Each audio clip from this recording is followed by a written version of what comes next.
my channel. So for today's video, I'm just in a super chill jumper, minimum makeup, messy bun, got my smoothie, because I just wanted to sit down on my bed here and just have a chat with you guys, recapping my whole Milan modelling experience.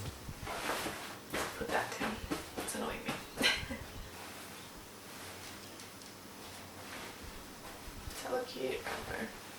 So I've been planning on filming this video pretty much since like the middle of when I was in Milan, just taking down notes of things that I wanted to talk about. Overall statement on my experience is that I didn't love it, but I didn't hate it at the same time. My agent back here in Australia said the perfect summary of my experience, which was, it was an experience. So basically I'm going to talk about the good and the bad of working over there as a model, and also just generally living in Milan/Italy. I'm also going to give some general tips for living overseas, because I know a couple of you guys wanted me to talk about that because you're planning on moving overseas for a period of time, and wanted me to talk about my experience living away from home, how I dealt with being without my family and everything. So I'm going to talk about that as well, and also a final summary on would I do it again. So I did want to do this video to wrap up my whole Milan experience, which if you haven't seen on my vlogs, I'll leave in a card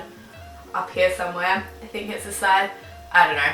I'll leave it in a card. Go check out my vlogs if you want to see what it was like me actually being there, walking the streets, doing all the things. My vlogs definitely give you a good insight of what it's like, but I did want to do just a full recap, just to talk about all the good, all the bad, all of the everything to do with modelling in Milan. So I've got my computer down here, I've got some notes, and let's just talk about the good first, I think.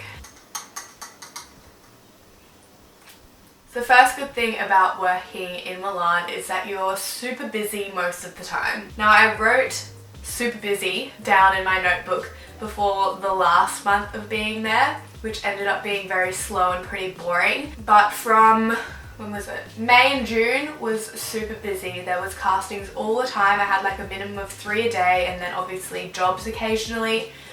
So I was always running around doing stuff. I was never just sitting in my room doing nothing. But after Men's Fashion Week, it got pretty boring, but I'll talk about that later. There's castings happening pretty much all summer, so you're not going to be sitting there doing nothing. I mean, that's from my personal experience.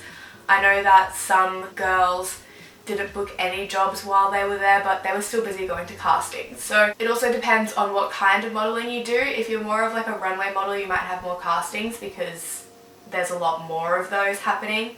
But being a commercial model, there weren't quite as many, but still 3 a day is a lot. It keeps you busy, keeps you moving around, you're not just sitting at home doing nothing. I'm a bit sick still as well, so I can't, like, I'm very phlegmy, so I need to like cough it all up, but that's a bit gross. So also with having castings every day, all day, you see a lot of the city because they're not just all in like the center of Milan, they're all around Milan. So you travel all around the city, you get to see a lot that you might not see if you were a traveler. So I did really enjoy that aspect. I got to see the whole city rather than just the tourist attractions which are around the Duomo, which is what people see when they travel to Milan. So I did really like that, and it was definitely really good that I was super busy because it kept me distracted from being lonely or any stress that I had about being there. So that was really good for the most part. The other good thing that I learnt about modelling in Milan while I was there is that there's something in Milan for every type of model. So there's both commercial and high fashion work, unlike somewhere like New York or Paris where it's mostly more like high fashion where you have to be like super skinny. Yeah, so that means that there isn't necessarily super strict measurements for all models in Milan. It depends on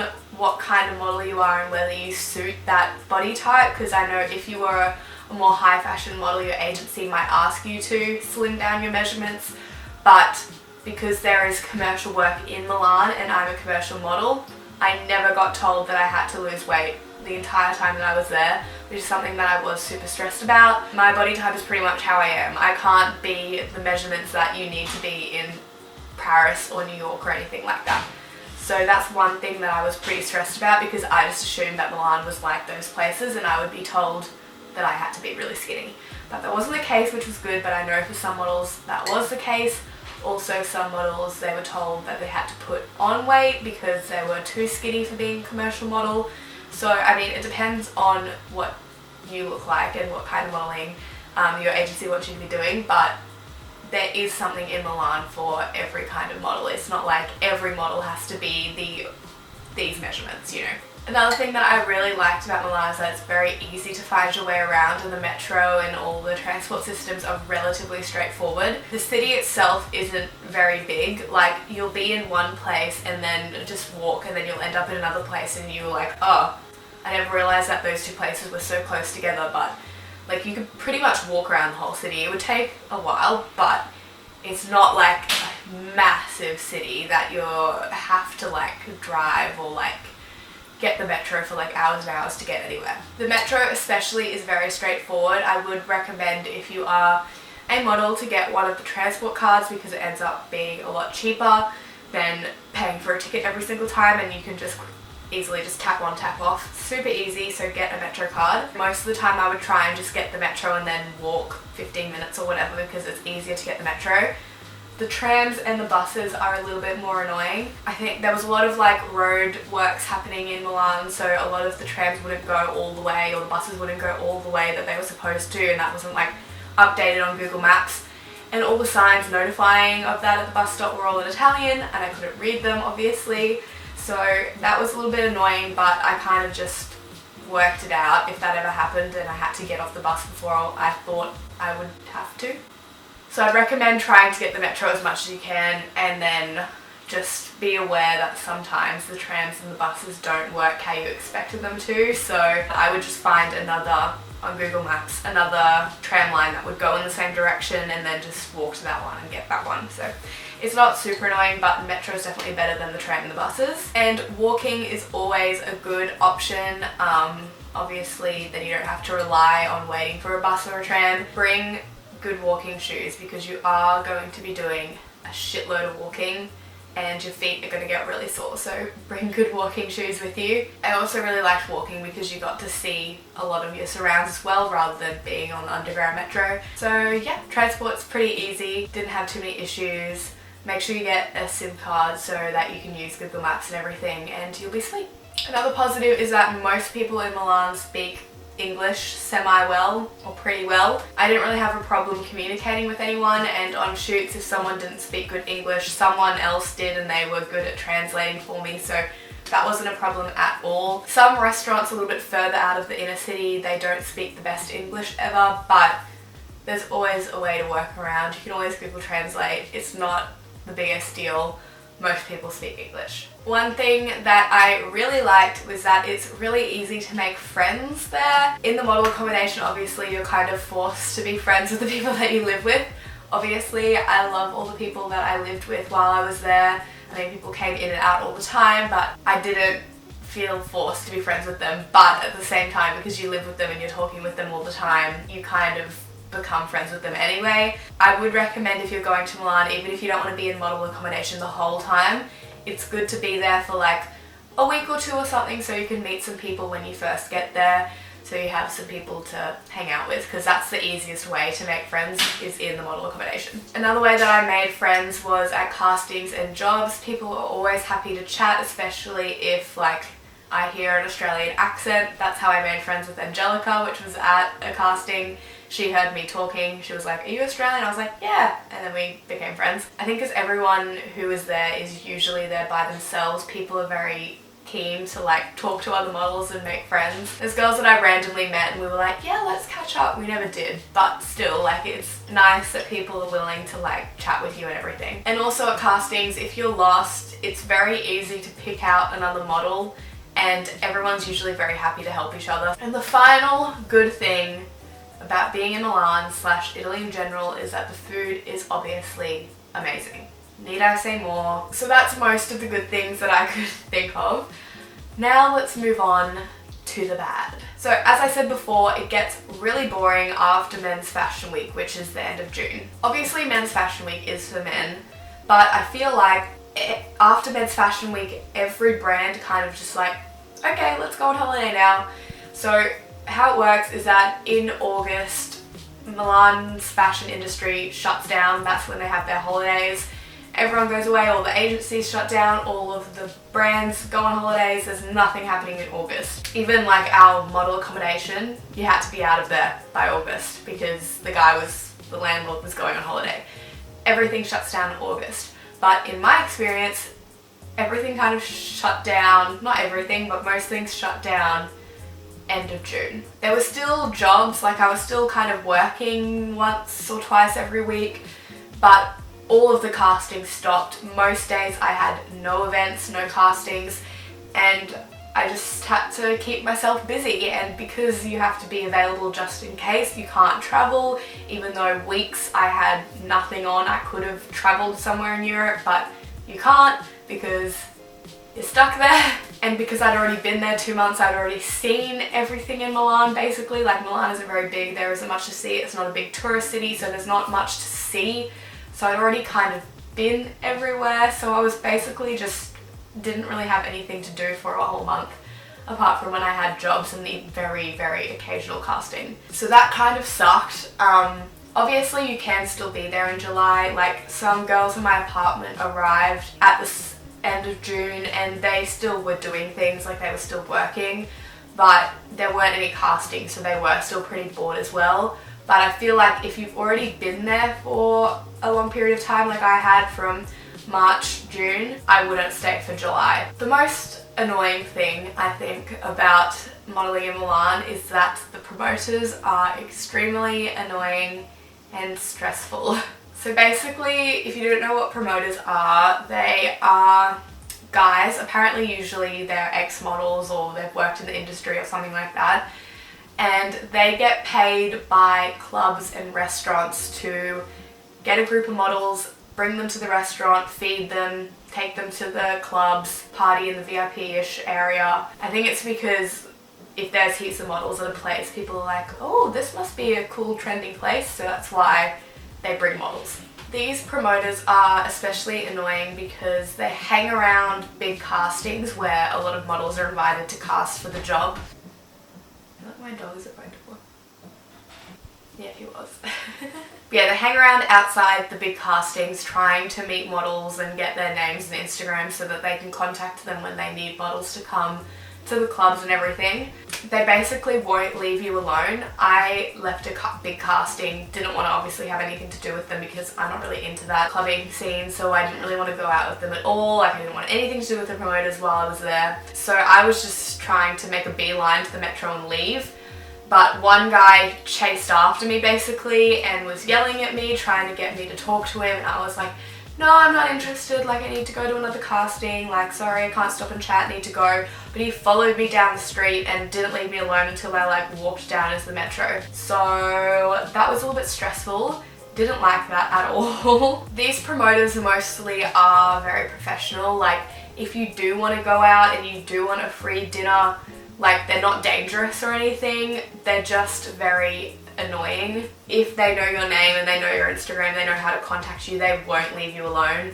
Like they'll just keep messaging you all the time and like it's just annoying. That's kind of why I didn't want to have anything to do with them, because I knew that I wasn't going to go out with them, so I didn't want to give them my number so that they would be like messaging me all the time. So if you're not into that scene, I would steer clear, but if you are, they're not dangerous or anything, like nothing's gonna happen to you, but if you're not into the scene, don't have anything to do with them. I found the best way to deal with them was just be polite and just say, oh sorry, like I'm not interested, like thank you though, and then leave. Or if you just don't want to deal with talking to them at all, bring some earphones, pop your earphones in when you're leaving and just pretend you can't hear them. That's kind of what I did. If you don't want to go out with the promoters but you still want to get free food and stuff, you can use apps like Model Club and Beauty Pass. They basically give you free offers like gym, food, heaps of stuff that you can use. All you have to do is post on your Instagram story about it, and that kind of eliminates having to deal with promoters at all, but you can still get free food out of it. Kind of along those lines, the other thing is that men in Italy in general are very forward. Like walking down the street, I would get beeped at all the time, yelled at. Guys would like watch me walking down the street like this. Guys would come up to me and talk to me and stuff. So you just got to be very aware of your surroundings. I feel like I didn't have any problems with guys trying to like grab me or anything like that.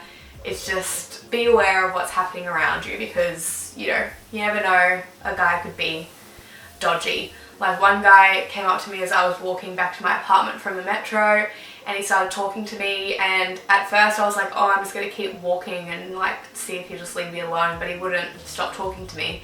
So instead of walking all the way back to my apartment, I just stopped and chatted to him for a second until he asked me if I had a boyfriend. I said yes, and then he was like, oh, okay, and then left me alone because I didn't want him to know where I lived, for example. So just be smart with the guys. They're mostly harmless, but, you know, in any country, just be aware of your surroundings. Also, in being aware of your surroundings, be careful with your belongings. I didn't have any problems with people stealing things, but in crowded places I would still have a good grip on my bag and everything.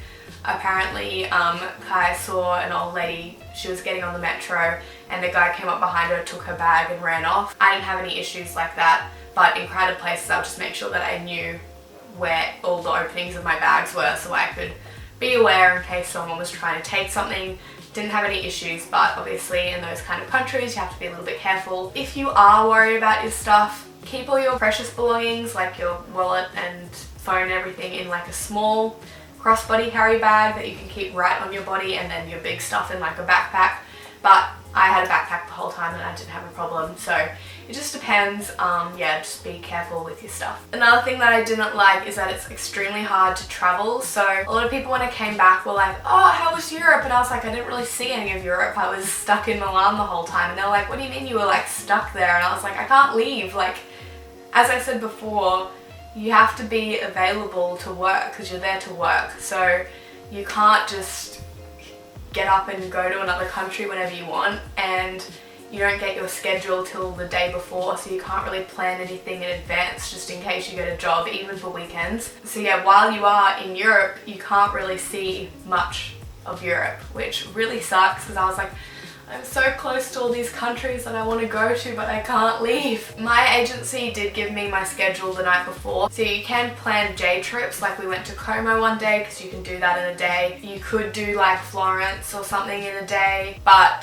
some agencies I heard they don't get their schedules till the morning of, so you literally can't plan anything in advance basically. So yeah, it's really hard to travel, which really sucks, especially if you're from all the way over in Australia and you're coming to Europe and you can't see any of Europe. What I would do next time is that I would tell the agency I'm coming like a week later than I actually am arriving in Europe, and then do some traveling first, and then tell them I'm leaving a week or two earlier than I am and do some traveling at the end, because it's really hard to get time off. Like, I went to Rome for 2 days and they still were like, oh, like we have a possible job, have you like booked all your accommodation and everything? And I was like, yeah, everything's booked, I'm going to Rome. And they're like, okay. Like, they still wanted me to give up my 2-day trip to Rome, even though I told them like a month and a half in advance that I was going to Rome on those days. Like, you can get time off if you give them advance notice, but they're not too happy about it most of the time. The final thing that I didn't love is that the model apartments aren't very flash. I mean, I didn't expect them to be flash, but we did have some issues which were very inconvenient. So if you can afford it, / if you care about the quality of your apartment, I would recommend finding like your own place, not relying on the model apartments. I know generally everyone said their model apartments are pretty shit, so if you can afford it, try and get an Airbnb or split it with someone that you know, if you know anyone that's going to be there, because that's way nicer than the model apartments. Basically, my issues with the model apartment is that, I mean, this is a massive first world problem, but still, like, it's not convenient, is that my pillow and bed were really uncomfortable. Like, I actually had pretty bad neck pain from sleeping in my bed, which wasn't great. Like, I still have neck pain a month later. The other thing is that the aircon didn't work properly for a while, and it gets really hot in summer, like 30 degrees, doesn't go down past like 27 at night. Like, it's really hot, and we couldn't open the windows because there wasn't any fly screens and there's heaps of mosquitoes, so if we opened the windows we'd get attacked by mosquitoes in our sleep. Like, I had mosquito bites like on my forehead and stuff some nights, so it was like really hot. Eventually we had to buy a fan because it was just like too much, like we couldn't deal. The worst part about the model accommodation was the shower situation. The best that it got is that the hot water would come on for 30 seconds and then go off for a minute. Sometimes the hot water didn't work at all and the water was freezing, and like I basically couldn't shower. That's why I was breaking out a lot, because obviously you need hot water to open your pores to be able to clean them. The water pretty much never got hot, so I broke out a lot.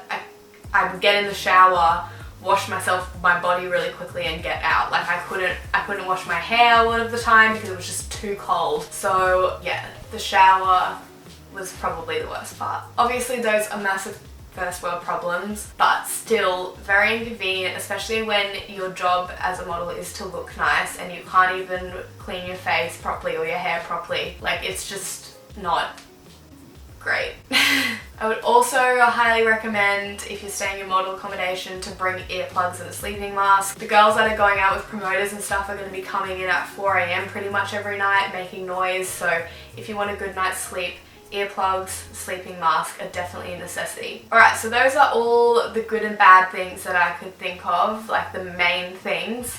Now I'm going to go on to some general tips for living overseas by yourself. I wasn't really by myself because I lived with roommates, but going overseas without like your family and friends and everything. So as I said, my situation was a little bit more unique than what I imagine it to be like if you were going over there to au pair or just to work a normal job, because I wasn't truly by myself, as I had roommates and lots of other models that I could like chat to and relate to and stuff like that.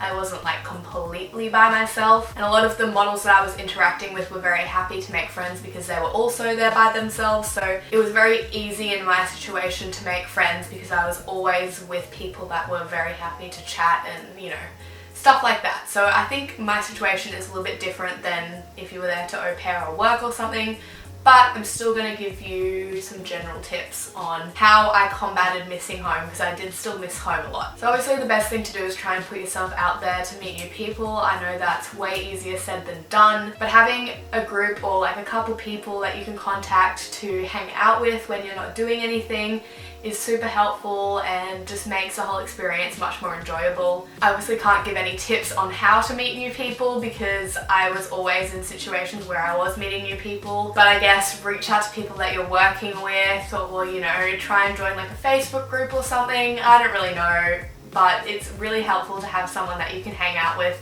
on the weekends or when you have free time. Even though I was making a lot of new friends, I did definitely miss home a lot, especially in the second week when my mum left, because I wasn't confident that I could do this and like I didn't know what was going to happen, whether I was going to work or anything.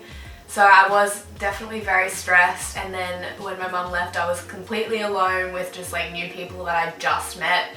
So I was definitely very upset at that point. I would also get quite upset at times when I was sitting in the apartment by myself chatting to people back home and realizing that I was all there without them for like such a long time. The main thing that stopped me from, you know, getting all emotional and crying and stuff was keeping busy. You really have to try and like preoccupy your mind to not think about people back home basically, unless it's like in a positive way, telling them what you've been doing.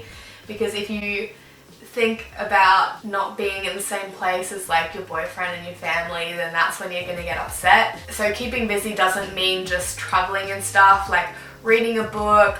I kept really busy because I was vlogging and I was always editing my videos and like uploading them, taking pictures to Instagram. That's how I kept busy. So I would actually recommend vlogging even if you don't plan on like making the videos public or anything. It's also a really nice way to be able to look back on your whole trip. I find myself going back and watching my vlogs myself just to see like what I was doing, like remembering what I was doing and everything. And editing the vlogs definitely keeps you super busy. And if you make them unlisted, you can send the links to your family so that they can watch the videos as well if you upload them to YouTube.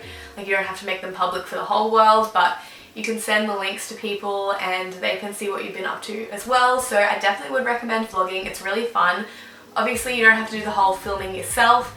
You can just film your surrounds and stuff like that. And I just found that that's what kept me like super busy all the time, was just going out, finding things to vlog, and then editing the vlogs kept me super busy. But yeah, other things to keep your mind busy other than thinking about how much you miss your family is reading heaps of books, teaching yourself a new skill or something. I don't know, pretty much anything other than thinking about missing home is definitely a good way to preoccupy your mind, and that's how I stopped myself from missing home. So those are the main things that I did to stop myself from missing my family and everything. In terms of finding things to do in the country or city that you're staying in, I went on Instagram and I just looked up the place, or like I would go on my favourite bloggers that I had assumed had been to Milan, found places that they had been, and then when I was free I would go to those places.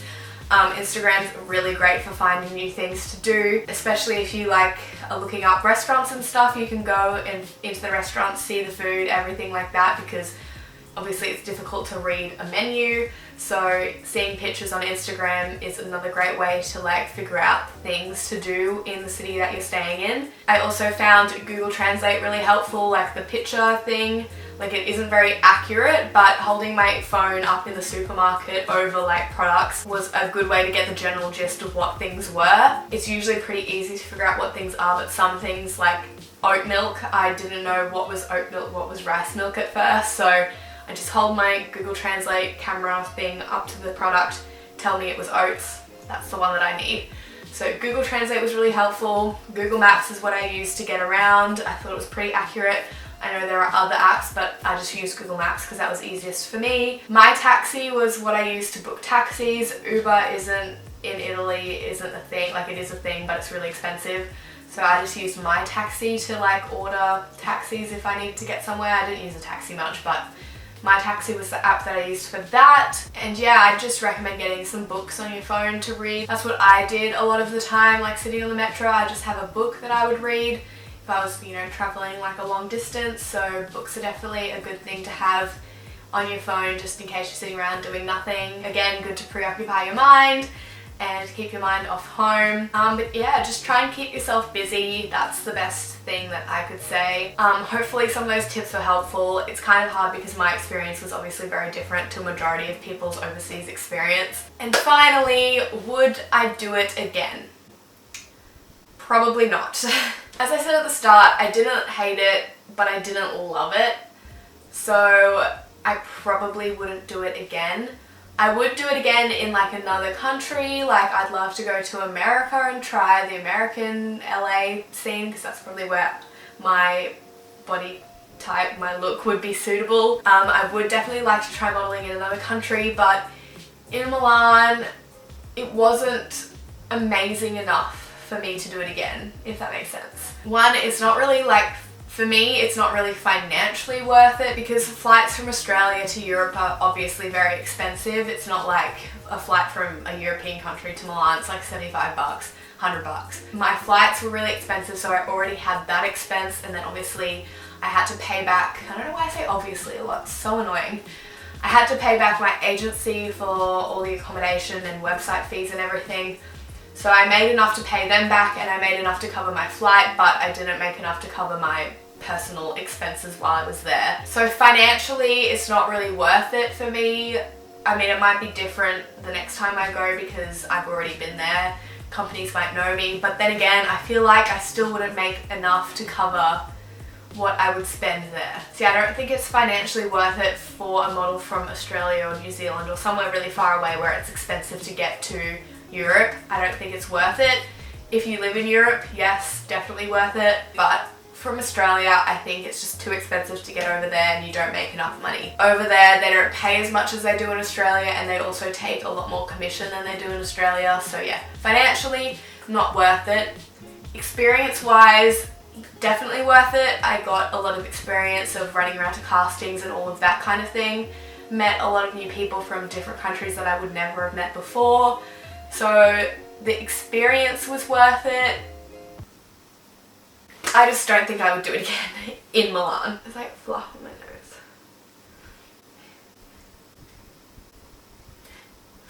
If I did go back to Milan, I would not go for as long. I would do 2 months maximum, probably only like a month and a half, like 6 weeks. 3 months was just way too long to be there. It was just really draining. I was just over it by the end. I just desperately wanted to come home. So I wouldn't go for as long, or I would just do more traveling before and after my experience there, definitely. I don't know, I just don't think that I loved it enough to want to do it again. But that's just in Milan. The general international modelling experience I would do again in another country just to see what it's like somewhere else, but there, probably not. That's not to say that I'm unhappy that I did it. I'm really happy that I did it.